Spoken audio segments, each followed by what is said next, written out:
You haven't looked into it, so you don't know. Not familiar. Not familiar. This is the problem. I'm speaking. The problem is I'm speaking to a person who has not studied his own religion, has not studied the academic material on the topic. And disturbing about this conversation is that you openly and publicly admit to your ignorance of your own doctrines. Basically, what Allah does or what God does in terms of his punishments that he carries out himself is equivalent to the imperatives and the commands that he gives in the Bible or the Quran or any other scripture. You've conflated between the two categories. Wait. That's not what I said. Okay, what is what you said? I simply said this. Yeah. It doesn't matter when God is carrying out a punishment, or if he does it via a divine flood or fire and brimstone, or if he ought people to do it. Okay. Ultimately, if the actions of God are being carried out in the area of punishment, then it is still Can I ask a question? Because go ahead. These same people that we're talking about, the Israelites, the Bible talks about thousands of years after this event occurred, that God raises Babylon to punish them.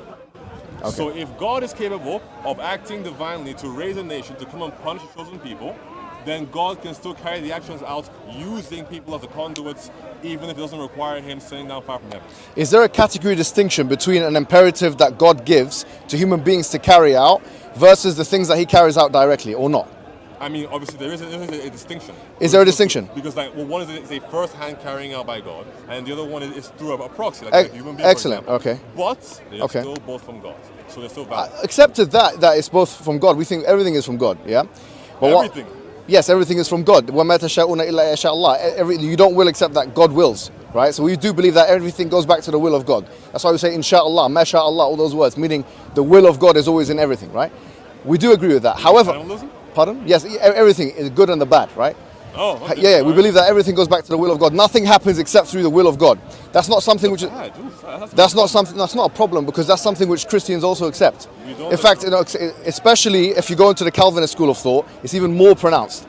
They talk about divine predestination. Calvin wrote a whole tract on it. I can give you the references. That's something else. Calvinist, first of all. No problem. And I'm not even sure Calvinists would hold to the idea that evil comes from God. Yes, it does. Of course they do. They mention it. Augustine mentions it in his book. I don't think you know your tradition very well. Let's go back to the point, though. Let's go. No. Show me that, please. Yeah. I can. No, that's fine. Isaiah 45. No, but it's fine. It's fine. It's fine. This is. Sorry.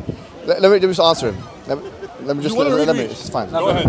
What I'm saying to you now, if you've studied the basics of Christian doctrine. The basics, you say? Yeah, the basics of Christian doctrine. If I ask you the question, what is the differentiation between Arminianism and Calvinism? I am not familiar with Arminianism. Oh, so there you have it. You don't know the basics of your doctrines. Hold on now. Calvinism. Why are you making those facial expressions? Because it's not involved in the conversation. Wait a second. Calvinism is a relatively new idea. Stay on topic. You're triggered. You're triggered. I'm not triggered. You're triggered. I'm just saying, stay on topic. Over here. So what's the difference between Arminianism? What is the difference between Arminianism and Calvinism and modalism?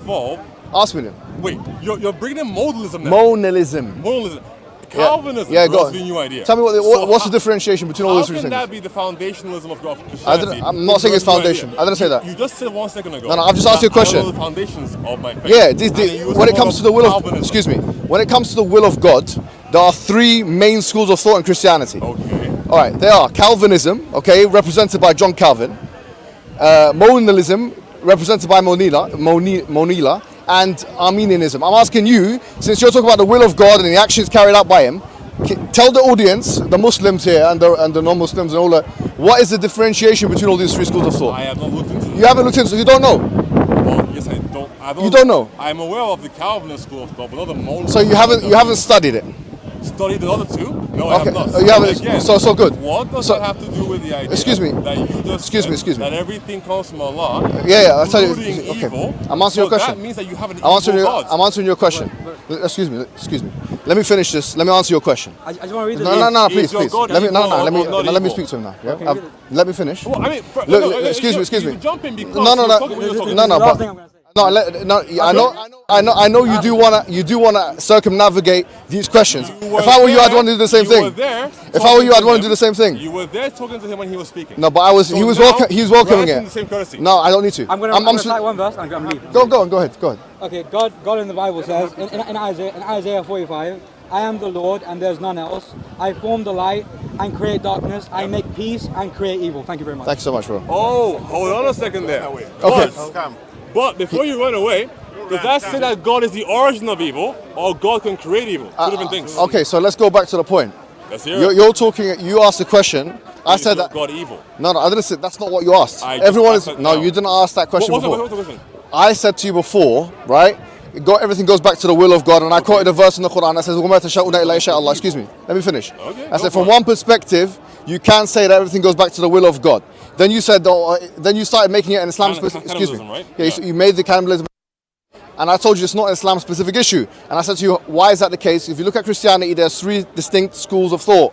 Okay, and these 3 schools There's of probably more, but okay, sure. no, there of course there's more, but these are the 3 main ones that scholars speak about in the academy, for example, right? There's 3 distinct schools of thought: Calvinism, Monalism, and Arminianism. And in Islam, because again, we're talking about Islam. You Yeah, said okay. everything goes Okay. back to Allah. Yeah, I okay. asked you, does cannibalism go back to Allah? Yeah, And okay. you said yes. We say in one sense it does, and so is in Calvinism the same thing applies.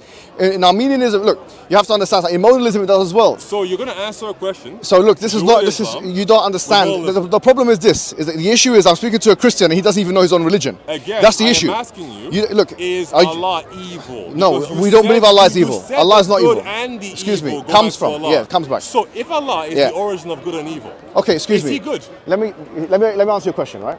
Since you don't know what you're talking about, let me answer your question. Okay, well, All right, you excellent. Said, you said the origin. No, since you don't know what Did you're you use talking better about, words, since you or don't, specific? okay, you don't know what you're talking about. Okay. So let me just try And to did you excuse me. just now? No, I didn't. Okay. Do you want to listen? Just to confirm. Do you want to listen? Because you're uneducated. Clearly, he's uneducated. Look, you're Good and look. evil. come Would you from like Allah. me Is to that answer? correct? Yeah, we believe that. Awesome. Okay. Can I? So Allah is. What good, is this? correct? What is this? It's a monologue. Allah is good. Why are you afraid? Are you triggered? Hold on. Are you afraid Allah that is good, correct? he doesn't want me to talk? No. It's clear that he doesn't want me to talk. Allah is good, correct? Do you want to time it? Because he's the Do you want to time it? origin Do you want to time it? What do you guys want? Timing or not? Yeah, time it. If you say your thing, I say my thing. If you can't have the conversation, Fair enough. Okay. What you want? I'll give you one more chance. If you can't handle it, we'll do a time. If you want time, that's fine. We'll do one more chance, and if you can't speak properly, and let Okay. me speak and then finish, So, and I'll let you I speak and go finish. First. Again, is Go ahead. Allah good? Yes, we believe Allah is Because good. He's the origin of goodness. Yeah, correct? no. Okay. You ask another question Why is now. Allah good? We believe goodness is one of the intrinsic attributes of God. He's Al-Bar. We believe that. Awesome. Good. Now, evil comes from this goodness, correct? No, we don't believe that. But you just said that. No, I didn't just say that. Let me You explain. said that. Let me explain what Okay, evil is. Go ahead. There's something called theodicy. Do you know what theodicy is? Not familiar. Not familiar. This is the problem. I'm speaking. Excuse me. Wait. Let me finish. So Let all me you finish. can do Let me is finish. just pull a Let me finish. No, let me finish. Okay, Let me okay. finish. That's Let me fine. let me We can finish. play this game. Let me finish. We can play this game. The problem is All right. this. The problem is I'm speaking to a person who has not fine. studied his own religion, has not studied the academic material on the Okay. topic. Theodicy are theories relating to evil and sovereignty and the will of God. Now let me tell you something, right? Theories of evil in religion. Augustine has written. Islam. No, it's not in Islam. Islam. I asked you an Islamic question. Yeah, I know. And you're putting I'm Augustine. explaining to you something. Augustine, in case you didn't know, is not an Islamic scholar. So yeah, carry on. Are you okay? Islam. Are you okay? Islam. Are you okay? Are you okay? Are you okay? I'm waiting.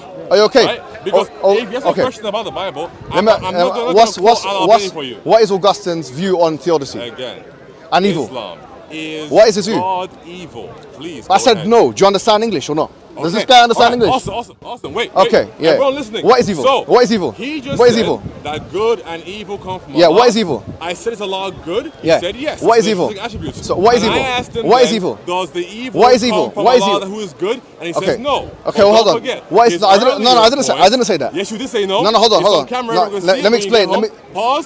Pause. Do you want me to explain my position or No, not? that's fine. Go ahead. But he said that the evil does not come from Allah who is good. That's But not what I said, Prior actually. to that, he said that No, I didn't. evil anger comes from Allah. Let me explain myself. God, Allah is good. Yes, we believe that's an intrinsic attribute of God. Okay, awesome. What is evil? I take the view that evil is the lacking of good. It's deprivation. That's why I take the view. Privation. Interesting. That's the view that I take. Privation, That's the good. same view of Augustine and Thomas Aquinas and Ibn Taymiyyah and Ibn Qayyim. Okay. Yes, it's a view of. That's what I'm saying. It's a view in Christianity and a view in Islam. It's not an Islam-specific issue. Excuse me. Let me finish. So what is evil? Evil is the lacking of good. Like for example, you've got the sun that's a shining light upon us, right? So good in this analogy would be the bright light or the rays. And evil would be the darkness that doesn't come about if there's no rays. That's my view on evil. So in other words, if you're asking me the question, does evil come from God? In one sense, of course it does, because God is responsible for all things that exist. But evil doesn't exist in my worldview. That's the point. Do you understand? Evil doesn't exist as a substrate. You can't put evil under a microscope.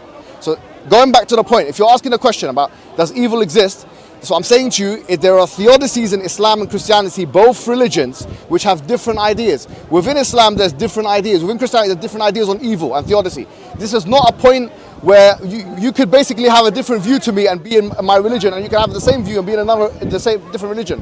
It's not a point that differentiates Christian from Muslim. Do you understand the point? What I'm responding to you by saying is, what you done is a category mistake fallacy. What you done when you were talking to the other guy was you're saying that it's the same if God carries out a punishment himself as it is if he commands it. I'm saying no, that's not. That's a category mistake fallacy. You are able to see and demarcate and distinguish between the two categories. If God tells me to go and not eat pork, for example, or not have sexual intercourse before marriage, that's a command. Do you understand? Whereas if he drowns people because they were disobedient, that's him carrying out judgment. I see a differentiation. Yes, both of them go back to the will of God. Why can't God carry out judgment using people? Explain that for us. What do you mean, why can't God? Why can God not carry out judgment using people in the way he does using a flood or fire from heaven? No, I'm not saying he doesn't. And that's my point. And I accept that point. I accept that point. I accept that point. God carrying no, I accept that point. You made a good point there. All you're saying is, from one perspective, everything goes back to the will of God. I'm saying, yeah, I accept that. Well, that's not what I'm saying. So no, but that's what you should be saying, because that's a more coherent way of saying it. No, because then there are issues with that. So that's what I'm saying. Everything goes back to the will of God. How's that issues with that? That's something consensus in Christianity and Islam. I don't know if you would frame it that way. So you don't think everything goes back to the Christian, the will of God? When you say will of God, define what you mean by will of God. Are you speaking about God's desire? Or God's purveyance over all creation? What are you talking about? When I say will of God, when I say will, I'm talking about the ability to choose A over B. I'm talking about the choice of God. I'm talking about the permission of God. That's what I'm talking about. Okay. So again, God's purveyance over all creation. No, not necessarily. That's something else. I'm talking about the will of God. God can decide A over B. God can decide this or that. That's what God can decide. That tree can be green, it can be blue. That's the will of God. It's the will of God. It's in accordance with the will of God that the tree is green. It's not accordance with the will of God that it's blue. It's not blue. So let's say. So nothing can be, is my postulation, nothing can be except through the will of God. That's my view. And that's the view of the vast majority of Christian scholars and the vast majority of Jewish scholars and vast majority of theists, generally speaking. Okay, so that's fine. Instead of creation, sure, we can see that God. So what's the point here of this? However, when it comes to actions. Yes. Okay. What about actions? Are you going to say that? What? This is not a Christian specific issue. That no action can be committed without the will of God. Yes. Ooh. But the difference I would say is this: is that and I would say when you say will, you're talking about providence here. No, desire. No action. God creates everything. Okay. We believe the Muslim position. Let me tell you. 1 second. Within Christianity, we use the will of God to mean a number of things, including what God desires. With respect, you don't know what Christian. With respect. Yeah, go on. For His creation and what God desires us to do. All right. And we use the will of God to encapsulate this idea. Okay. Now, can I respond to that? No. Okay, go ahead. When it comes to actions that human beings can carry out, slavery, rape, whatever the case may be. These things are against the will of God, and that is not God's desire for us. Oh, I understand your point. However, I understand your point. If you want to use the word will to mean purveyance, as in no action can be committed without God allowing, permitting, or willing it to be so, that's also a little bit different. So we do have that distinction. We have something called irada shar'iyya. Now you do. Okay, No. I understand what you're saying, but we don't put it in the way. Look. We have something called irada shar'iyya and irada kawniyya, which is like you got the cosmological will and you have the legislative will. Do you understand? I've heard about this recently. Okay, so this is the cosmological will is what God allows to happen in the universe. Okay. Whereas the shar'i or legislative will is that God instructs people to do. And as a result of him instructing people to do that thing, they either do it or not with their free will. Now, as I say, we believe in free will. Me and you both believe in free will as a concept. Well, as a Muslim, it's a bit tricky, but sure. What do you mean as a Muslim it's tricky? What do you think as a Christian it isn't? No, because we. So why do you have three distinct schools of thought? People. No. Why do you have Arminianism and modalism and Calvinism? Again, these are not like massive schools of thought. Yes, they are. They're not held to by the majority of Christians. What are you talking about? You don't even know what they are. These are small. What are they? Protestant sects. What? No, they're not. These are not. Okay, so for example, the schools you mentioned. Can you please tell me how many Christians globally hold to the idea? We don't really know. Okay, is it the majority? Calvinism, in terms of Protestantism, it could be argued that the majority of Protestants are Calvinist. Could be argued. I don't know. Could be argued. But there's no survey that's been done. But what I do know is that what I do know is that there are institutes in America, like evangelical institutes, that do hold that position and teach it in their seminaries. Okay. Majority of them do. Again, this would not constitute the majority of. I don't know. I'm not saying it, I don't have a sociological study. Do you have it? But it's one of in the academy. Excuse me. In the academy, Calvinism is one of the biggest and most defended positions. Clearly, 100%. Again, I am not certain on that. I haven't done a survey. William Lane Craig he defends the modalist position, for example, yeah, and he mentions the prominence of the Calvinist position.